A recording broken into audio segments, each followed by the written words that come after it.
పాలనలో ఏ కొంచెము అక్రమాలు అవకతవకలు కల్పించిన ప్రతిపక్షాలు పాలకులను రాజీనామా చేయమని కోరుతూ ఉంటాయి. ఈ పని ప్రత్యామ్నాయ పక్షాల నాయకులు కూడా చేస్తున్నారు. వీళ్లను అనుసరించే కాక్రోచ్ జనతా పార్టీ ప్రతినిధులు నీట్ పరీక్షలో జరిగిన అవకతవకల సమస్యలకు పరిష్కారంగా కేంద్ర విద్యామంత్రిని రాజీనామా చేయమని కోరుతూ నిరసనలు, నిరాహార దీక్షలు చేశారు. స్వాతంత్ర పోరాటంలో పాల్గొన్న నాయకులు ఆంగ్ల పాలనలో జరిగిన అసమానతలను, అక్రమాలను ఎదిరించారు. వాటికి వ్యతిరేకంగా పోరాడారు. స్వాతంత్రం వచ్చిన తర్వాత స్వదేశీ పాలనలో అలాంటివి ఉండరాదని కోరుకున్నారు.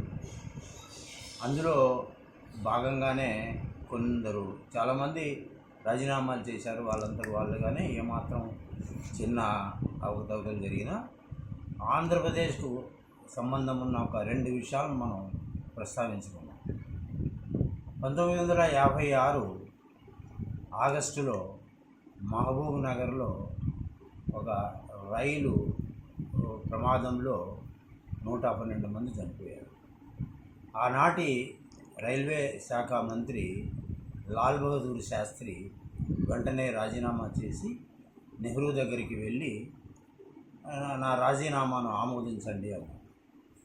ఇంత చిన్న విషయానికే మీకు ప్రత్యక్షంగా సంబంధం లేని, బాధ్యత లేని అంశంలో రాజీనామా చేయడం అనవసరము అని ఆయన ఆ రాజీనామాను ఆమోదించారు. తర్వాత అదే సంవత్సరం 1956లో నవంబరులో తమిళనాడులోని అరియలూరు అనే ప్రాంతంలో ఒక రైలు ప్రమాదం జరిగి 144 మంది చనిపోయారు. ఆ రైలు ప్రమాదానికి కారణం ఏమంటే బాగా జోరున పడిన వర్షాలకు ఒక వంతెన దగ్గర మట్టి కొట్టుకుపోయి ఆ రైలు ఆ వంతెన మీద ప్రయాణం చేసినప్పుడు ఒరిగి కింద పడి ప్రమాదం జరిగింది. ఆ సందర్భంలో లాల్ బహదూర్ శాస్త్రి రాజీనామా చేసి 1 నెల పాటు నెహ్రూ దగ్గర తిరిగి తన రాజీనామాను ఆమోదింపజేస్తున్నారు. అయితే ఆనాటి స్వాతంత్ర పోరాటంలో పనిచేసిన నాయకులు కోరుకున్నది ఏంటంటే తమ రాజకీయ బాధ్యతలకు నైతిక విలువలను జోడించి వ్యవహరించారు. అయితే ఈరోజు మన ఆ తర్వాత నైతిక బాధ్యతలు, రాజకీయ విధులు వీటిని వేరు చేయడమే కాకుండా స్వలాభాలను, స్వార్థాలను, పార్టీ ప్రయోజనాలను, తాము ఆశ్రిత పక్షపాతుల సంక్షేమాన్ని మాత్రమే కోరడం అలవాటుగా ఆనవాయితీగా మారింది. ఈరోజు మన కేంద్రాన్ని పాలిస్తున్న నాయకులు గుజరాత్లో ఉండగా 2002 ఫిబ్రవరి 27 ఒక గోద్రా రైలు సంఘటనలో ఆ తర్వాత ఒక జాతి నిర్మూలన కార్యక్రమం జరిగింది. వేల సంఖ్యలో ఒక జాతికి సంబంధించిన వాళ్ళను చంపారు. ఆ సందర్భంలో బీజేపీకే చెందిన సంఘ ప్రచారకులు వాజ్పేయి గారు ఆనాటి గుజరాత్ ముఖ్యమంత్రి అయిన మోదీ గారిని నీవు రాజధర్మం పాటించలేదు అన్నారు. ఆయన దానికి జవాబుగా మైనేతో వహీ కియా సాబ్, నేనైతే ఆ పనే చేశాను అని అన్నారు. అయితే వాజ్పేయి గారి రాజధర్మంలో అర్థం ఏమంటే ప్రజల ప్రయోజనాలను నువ్వు కాపాడలేదు, అన్ని మతాలకు సంబంధించిన ప్రజలను సమానంగా చూడలేదు అనే అర్థం ఉంది.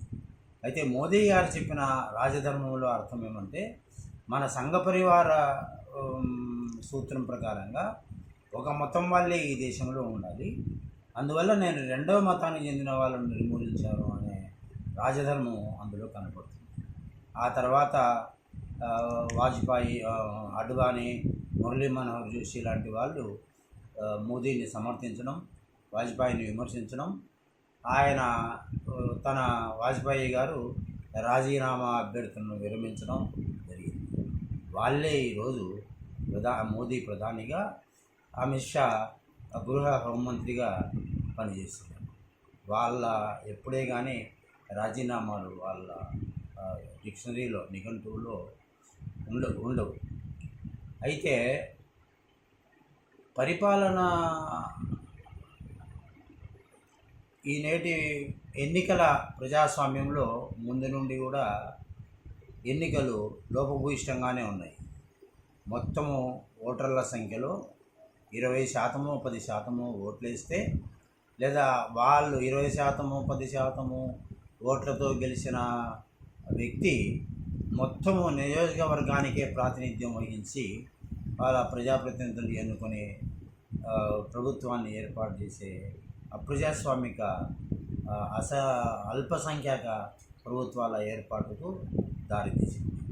ప్రజాస్వామ్యం కూడా ముందు రోజుల్లో కొంచెం బాగున్నా తర్వాతి రోజుల్లో అది నేతి బీరకాయలో నెయ్యిలాగా మారింది. తర్వాత ఇప్పుడైతే ఎన్నికల సంఘ పరివార్లో ఒక సంస్థగా మారింది. ఇదే కాక ఇంకొక విషయం ఏమంటే, ఒకసారి ఎంత లోపభూయిష్టమైన ఎన్నికలలో అయినా సరే, ఎంత నియంతృత్వ పరిస్థితుల్లో అయినా సరే, ఒక ప్రభుత్వం ఏర్పాటైన తర్వాత ఆ ప్రధాని లేదా ముఖ్యమంత్రి తమ మంత్రివర్గాన్ని నియమించిన తర్వాత అటు రాష్ట్రపతితోనూ ఇటు గవర్నర్తోనూ వాళ్ళను 5 సంవత్సరాల కాల వ్యవధి దాటకముందే మధ్యలోనే మీరు రాజీనామా చేయమని కోరడము అంత ప్రజాస్వామ్య సూత్రబద్ధం కాదేమో. అయితే మరి దానికి విరుగుడేంటి, దానికి పరిస్థితి ఏమిటి అంటే, ఈనాటి పరిస్థితుల్లో అయితే ఒక ఎన్నికల సంస్కరణ ఒక ప్రధాన అంశంగా మనం ముందుకు తీసుకుపోవచ్చు. ఏది దీర్ఘకాల పరిష్కార మార్గాల్లో ఒకటిగా. అందులో దామాషా పద్ధతిని, లోపాలు లేని రీకాల్ పద్ధతుల్ని మనం అమలు చేసి దానికోసం పోరాటం చేయవచ్చు. అయితే పెట్టుబడిదారీ ప్రతిపక్షాలకు ఇప్పుడున్న ఎన్నికల వ్యవస్థే అనుకూలం కాబట్టి ఎప్పుడో ఒకప్పుడు ఏదో విధంగా అది లాభదాయకమే కాబట్టి వాళ్ళు ఎన్నికల సంస్కరణలకు తల ఒగ్గరు, దానికోసం పాటుపడరు. కాబట్టి ప్రత్యామ్నాయ పార్టీలు అంటే వామపక్ష పార్టీలు వాళ్ళ రాజకీయ ప్రాతినిధ్యాన్ని కాపాడుకోవడానికి తప్పకుండా ఈ దామాషా ఎన్నికలు, రీకాల్ పద్ధతిలో ఎన్నికల సంస్కరణలకు పోరాడవలసిన అవసరం ఉంది. ఇదే కాక ఎన్నికల సంఘ నియామకంలోనూ, రాష్ట్రపతి ప్రాతినిధ్యంలోనూ, ప్రధాని పాలనలోనూ, జవాబుదారీతనంలోనూ, బాధ్యతల వ్యవహార పట్ల కూడా కొన్ని మార్పులు తీసుకురావడానికి కూడా పోరాటాలు చేయవలసింది. ఇది శాశ్వత పరిష్కార మార్గం కాక ఇప్పుడు ఈనాడు ఈ పరిస్థితుల్లో తాత్కాలిక పరిష్కారంగా మనము ఈ మోదీయాన్ని ఈ లోపల నుండి సమర్థిస్తున్న సోషలిస్టులు, అటు నితీష్ కుమారు, ఇటు కర్ణాటక సంబంధించిన కుమారస్వామి వాళ్ళను, అందులో నుంచి తర్వాత అనేక మూలవాసీల పార్టీలకు సంబంధించిన వాళ్ళు, దళితులు, హరిజనులు పదాలు మన నిషేధం. ఇప్పుడు మూలవాసులకు సంబంధించిన పార్టీలను అంటే పాశ్వాన్లు, అథవలేలు వీళ్ళను ఆ కూటమి నుంచి బయటికి రామని వాళ్ళ మీద ఒత్తిడి తీసుకురావచ్చు. వాళ్ళే కాక కొన్ని ప్రాంతీయ పార్టీలు అనేక రాజకీయ ప్రయోజనాల కోసం వాళ్ళ లోపాలను కప్పిపుచ్చుకోవడం కోసం, అవి బయటికి రాకుండా చూసుకోవడం కోసం మోదీయాన్ని సమర్థిస్తున్నారు. వాళ్ళను ఈ సందర్భాన్ని పురస్కరించుకొని ఆ మద్దతును ఉపసంహరించుకోమని కోరవచ్చు. అంతేకాక ఈ మధ్య పశ్చిమ బెంగాల్ ఎన్నికల తర్వాత అక్కడి మమతా బెనర్జీ మీద తలెత్తిన లేదా అంత మునుపు నుండి ఉన్న అసంతృప్తులతో కూడా కొందరు పాలక పార్టీ వైపు అంటే మోదీయం వైపు మొగ్గారు, అక్కడ చేరారు.